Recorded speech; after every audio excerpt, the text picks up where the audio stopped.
Ang piyesang inyong mapakikinggan ay isinulat ko para sa ating mga pangalawang magulang. Sila'y handa tayong gabayan para makamit ang magandang kinabukasan. Pagkatapos mong kumustahin ang sarili mo, kumustahin na rin sila. Sila mga buhay na diksyonaryo na kuminsan ay nagpapaka-albularyo magampanan lamang ang kanilang mga trabaho. Bayani din sila.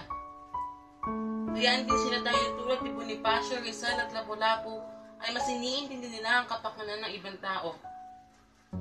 Bayani din sila tulad ni Melchor Aquino. Di man sila ang ama o ina ng balintawak, ngunit sila naman ang nagsisilbing magulang ng mga estudyante ng kanilang hawak. Hindi lamang sila tuturo ng leksyon sa paaralan. Sila din ay nagbibigay ng pahit aral na ang dulot ay kabutihan. Sila ay bayani din itinuturing. Hindi gamit ang espada sapagkat hawak nila ay puting yesong panulat sa pisara. Ang kinabukasan ay sa kanila nakasalalay. Sila ang ating tulay, panaklay at gibay. Sila ay nagsisilbing tropeyo na nagtatanong sa dulo ng ating paglalakbay. Kaya kung ako ang tatanungin, mga guro ay makabagong bayani din.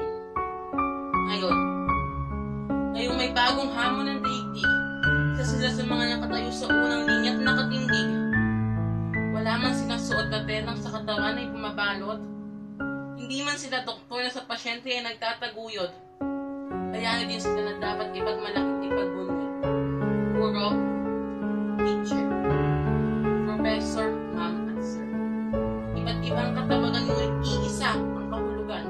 Hawak nila ang susi ng pintuan patungo sa mas magandang mundo ng kinabukasan.